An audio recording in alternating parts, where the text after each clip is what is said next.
Entre embouteillages, coût très élevé du carburant, tracasseries routières, les conducteurs de transport en commun, taxis, motos, bus sont également victimes de bavures policières. Franchement, cette affaire devient de plus en plus grave. Il est temps que les autorités jettent un œil de ce côté-là, parce que c'en est de trop. Alors on va en parler tout de suite dans Actu Crime après ce jingle.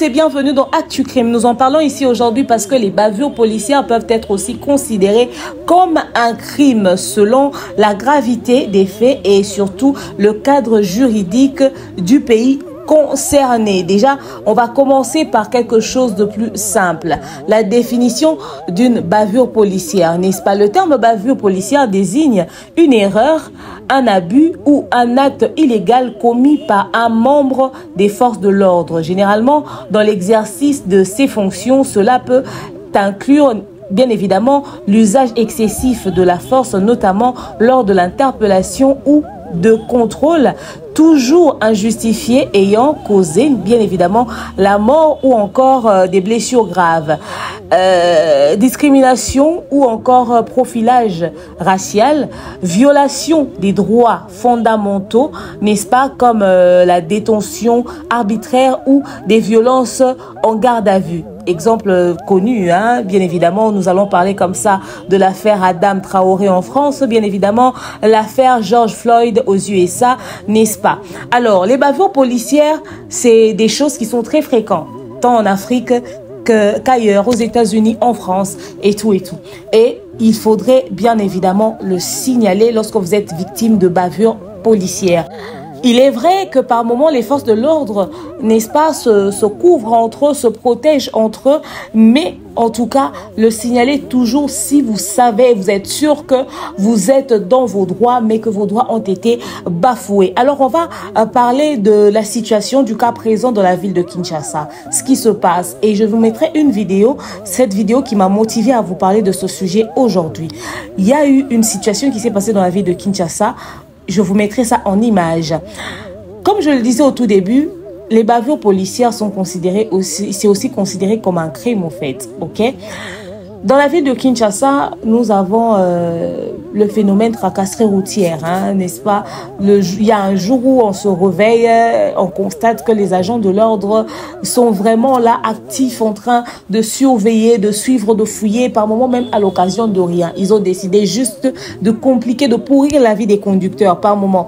Il y a des jours où c'est annoncé qu'il y aura un contrôle par rapport aux documents, par rapport à ceci, par rapport à cela, aux pièces et tout, les histoires d'assurance. En tout cas, il y a des moments où c'est signalé. Mais il y a des journées où, même vous les clients, vous sortez, mais vous êtes agacés par les tracasseries routières. C'est-à-dire des policiers qui vous arrêtent à tout bout de champ, à l'occasion de rien, qui viennent là et qui récupèrent tout de suite des clés de contact du conducteur, que ce soit sur la moto ou dans un taxi, et avec aucune explication valable. Et par moment même, vous voyez qu'il y a ces policiers qui se permettent d'entrer dans le véhicule du conducteur sous prétexte qu'il est venu faire le contrôle dans le véhicule. Et ils commencent maintenant à rencontrer des conducteurs très éveillés qui, n'est-ce pas, lorsqu'ils le font, le conducteur décide de démarrer et de partir avec cet agent de l'ordre en lui posant la question de savoir, tu dois faire le contrôle de ton document. Est-ce que tu étais obligé d'entrer dans mon véhicule? Et c'est comme ça que ça se passe au fait. Alors dernièrement, quelque chose s'est passé dans la ville de Kinshasa. Je vous mets la vidéo, vous allez voir par vous-même. Comme vous le voyez si bien en image, un conducteur a filmé une scène qui se passe dans la ville de Kinshasa en plein boulevard Lumumba. Je tiens à rappeler que le boulevard Lumumba, c'est un très grand boulevard où il y a beaucoup de véhicules qui passent. Mais en pleine circulation, on peut voir en image des agents de l'ordre en train d'agresser un homme. Qu'est-ce qui se passe exactement? Ce monsieur est un conducteur de moto. Ce monsieur est un conducteur de moto. Les agents de l'ordre l'ont interpellé gratuitement comme ça. Il était en train de conduire au calme et tout. Il n'a rien fait. Ils leur dit, passe ta clé de contact. Et ils ont l'habitude de le faire. Quand ils te demandent la clé de contact comme ça et que toi, tu leur donnes un peu d'argent et eux, qu'est-ce qu'ils font par la suite, n'est-ce pas? Ils te laissent avec tes clés, tu continues de conduire et ils récupèrent l'argent. Alors, le jeune homme a refusé. Il a dit, mais qu'est-ce que j'ai fait pour que vous puissiez me demander les clés? Le jeune homme à côté de lui est le client qui était sur la moto. Alors, eux, ils ont dit, nous, on t'interpelle et toi, tu refuses d'obtempérer. Approche ici, donne, etc., etc. L'un des agents de l'ordre récupère les clés de contact de force. Il monte sur la moto parce que parmi les agents de l'ordre, il y en a qui savent conduire. N'est-ce pas, soit la moto, soit le véhicule. Ils s'arrangent à ce qu'ils aient forcément quelqu'un qui peut faire. Et la personne récupère la moto, il va garer la moto de côté, sur le côté, et eux, ils décident de rester avec ce jeune homme et ils commencent à le gronder, à le menacer. Et puisque le jeune homme refusait, n'est-ce pas, d'aller dans le sens de leurs propos, ils ont commencé à le taper. Eux tous, ils ont commencé à l'agresser. Au lieu même de le ramener dans le poste de police, dans leur bureau, puisque bien évidemment, ces roulages-là, ils ont un bureau, ils ont forcément un poste juste à côté. Non, non, ils ont décidé de régler la situation en plein boulevard Lumumba. Ils sont sur la grande route. Comme vous pouvez le constater, il y a les véhicules qui passent. Et eux, ils sont là en train de régler leur compte avec le conducteur de moto. Et c'est comme ça qu'ils se sont mis à l'agresser sur la voie publique. Les passants en train de le voir, les conducteurs de transport en commun en train d'assister à la scène. Une agression de cette manière-là, en plein route, ok, en plein jour également. Regardez à quoi est confronté, n'est-ce pas, les conducteurs de transport en commun dans la ville de Kinshasa. À quoi sont confrontés les conducteurs de transport en commun dans la ville de Kinshasa? Ils sont victimes de ce genre de situation. Quand eux, ils sont nombreux, quand ils ont un tout petit peu de force, un tout petit peu de pouvoir, c'est comme ça qu'ils traitent, n'est-ce pas, les conducteurs de transport en commun. Surtout les conducteurs de moto. Aujourd'hui, nous le savons tous, les conducteurs de moto aident énormément dans la circulation de la ville de Kinshasa. Il est vrai qu'il faudrait que ces conducteurs puissent être un tout petit peu mieux gérés, qu'ils deviennent un peu plus ordonnés, un peu plus disciplinés. Mais nous ne sommes sans ignorer que si on devait compter que sur les transports comme les taxis, les bus, on n'arriverait jamais à temps à certains endroits de rendez-vous. Aujourd'hui, vous verrez quelqu'un qui conduisait sa Jeep garé quelque part et monté sur une moto pour essayer d'arriver à temps. Pour la simple et bonne raison qu'il y a beaucoup trop d'embouteillages et la circulation est devenue très difficile. Les routes sont pratiquement inaccessibles. C'est vraiment devenu très compliqué. Alors ces conducteurs de moto sont des personnes qui aident énormément. Énormément, surtout le matin pour arriver à temps au travail, arriver à l'heure. Le boss ne comprendra pas que tu puisses arriver avec 5 ou 10 minutes de retard. Si pour lui, le travail commence à 8 heures, ça doit commencer à 8 heures. Mais quand tu es face aux embouteillages, quand tu es face aux bouchons, tu ne sais même pas comment faire. Par moment, les bouchons commencent à 5 heures du matin. À 5 heures. Surtout ceux qui habitent Matadi-Kiba, la Mongafou, ce secteur-là. Pour arriver au centre-ville, c'est compliqué. Par moment, les embouteillages commencent à 5 heures du matin pour se terminer à 23 heures. Deux fois même, ça ne se termine pas. Des fois même, ça ne se termine pas. C'est très compliqué avec ces histoires de bouchons, d'embouteillage. Alors, arrêtez quelqu'un. Ok, si vous avez raison et que ce n'est pas fait de manière arbitraire, ok, on comprend parfaitement. Mais lorsque vous commencez à tabasser le conducteur de cette manière-là, où se trouvent, n'est-ce pas, les autorités pour réglementer la situation? Ok? Où se trouvent les autorités? Il faudrait que la situation puisse être réglée, la situation puisse être fixée. Ça ne peut pas continuer. C'est devenu maintenant très fréquent. Malheureusement, comme beaucoup de Congolais ne connaissent pas leurs droits, ils laissent passer comme ça. Mais ce n'est pas du tout tolérable. Comme je vous l'ai dit au tout début, qu'une bavure policière est une erreur ou un abus commis par un agent de force de l'ordre. Ils sont des agents des forces de l'ordre. Ils ne peuvent pas commettre ce genre de bavure. Ok? L'usage excessif de la force, la violence illégitime, une arrestation arbitraire, traitement inhumain ou dégradant, voire même homicide injustifié. Toutes ces choses-là font partie des bavures policières. Ok? C'est ça même qu'on appelle bavure policière. Et ça peut être un crime. D'ailleurs, c'est un crime. Combien de conducteurs savent ces choses? Combien de conducteurs savent que lorsque tu es face à de telles réalités, ok, tu es une victime et tu dois le dénoncer. Mais autre chose encore, est-ce que si ce conducteur va dénoncer auprès d'un agent supérieur à celui qui l'a agressé en route, est-ce qu'il sera entendu? Ou il faudrait que quelqu'un comme le ministre de la Justice lui-même puisse s'en mêler? Il faudrait que quelqu'un comme le ministre de la Justice lui-même puisse s'en mêler. Ok? Quand est-ce que une bavure policière est considérée comme un crime? La bavure policière devient un crime ou un délit lorsque l'acte viole la loi pénale. Regardez par vous-même. Ou encore quand ça cause préjudice à une personne physique, morale ou matérielle. Quand c'est intentionnel ou gravement négligent. Exemple, un policier qui tue une personne non armée, sans justification légale, peut être poursuivi pour un homicide volontaire ou involontaire. Un garde à vue accompagné de violence peut entraîner des poursuites pour coups et blessures, violences aggravées. Même lorsqu'on t'arrête de manière arbitraire et dans ça encore on t'agresse, on te tabasse comme ça se fait là, ça aussi, ça devient un crime. Et les conducteurs doivent savoir que il y a une sanction prévue pour ce genre de choses. Sanction pénale, prison ou encore amende. N'est-ce pas, sur la tête des policiers qui commettent cet acte-là. Sanction disciplinaire, blâme, mise à pied, révocation. Toujours pour les policiers qui ont commis cet acte-là ou encore ces agents de l'ordre. Poursuite civile, indemnisation de la victime.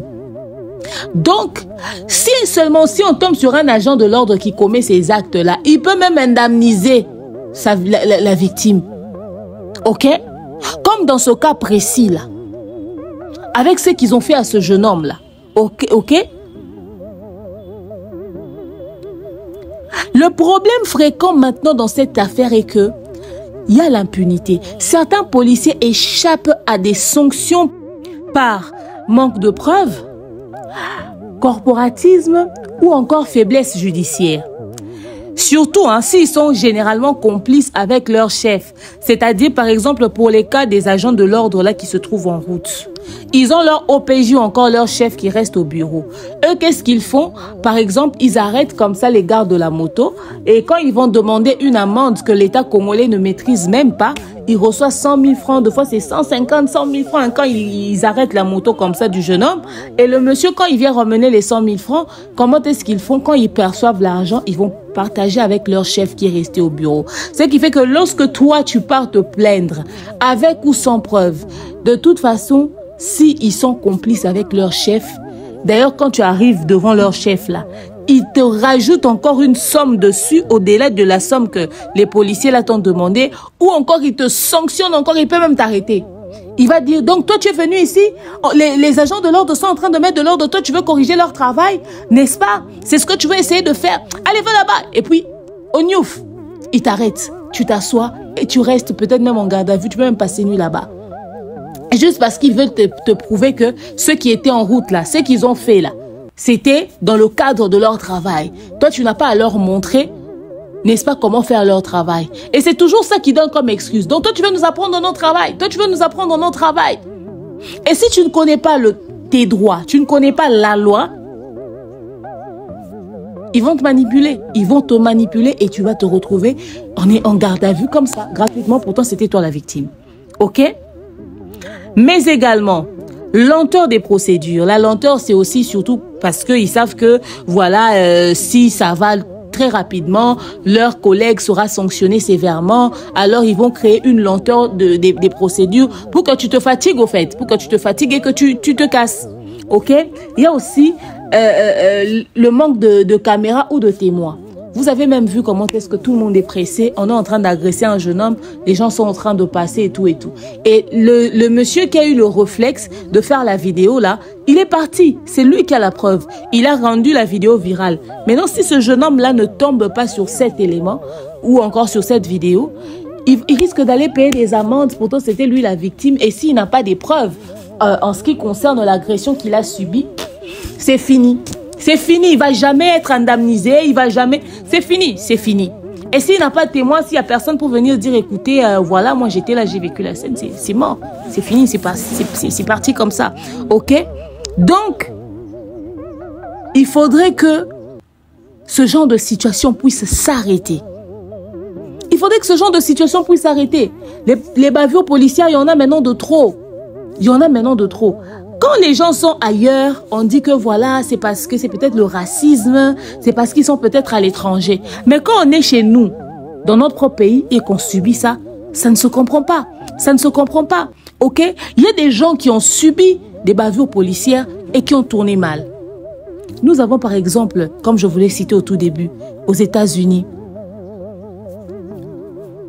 George Floyd, OK? Et c'est un meurtre reconnu.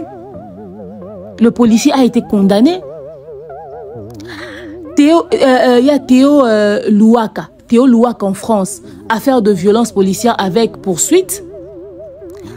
En Afrique, en RDC, en Côte d'Ivoire, au Cameroun, etc. Il y a beaucoup de pays d'Afrique comme ça. Surtout en Afrique d'ailleurs même, c'est monnaie courante. D'ailleurs, et puis, au fait, les policiers en Afrique, c'est genre, la situation arrive, t'as rien à dire au fait. Ils ont toujours raison, ils ont jamais tort, ils sont en train de faire leur travail, et puis voilà. Alors ce genre de choses doivent s'arrêter. Ça doit s'arrêter, ça doit s'arrêter, ça doit s'arrêter. Il faudrait que l'État congolais, que les autorités jettent un œil de ce côté. Des affaires comme ça ne doivent pas continuer. C'en est de trop, c'en est de trop. Donc, quelqu'un n'aurait pas filmé, on n'aurait jamais su qu'est-ce qui s'est réellement passé, au fait.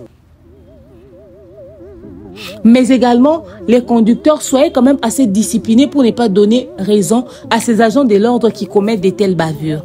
Mais je vous le demande, je nous le demande, si nous avons l'occasion de filmer une scène de violence arbitraire comme ça, d'arrestation arbitraire, de violence de ce genre, n'hésitons pas. N'hésitons pas, protégeons-nous mutuellement, filmons ça. Et au fur et à mesure que ce genre de pratiques commenceront à devenir virales sur Internet, les autorités compétentes vont jeter un œil. Il faut dénoncer le mal. Donc bref, c'est ce que je voulais vous partager ce matin. Merci à vous d'avoir suivi la vidéo. Donnez-moi vos avis dans l'espace commentaire. D'ici là, portez-vous bien, à bientôt.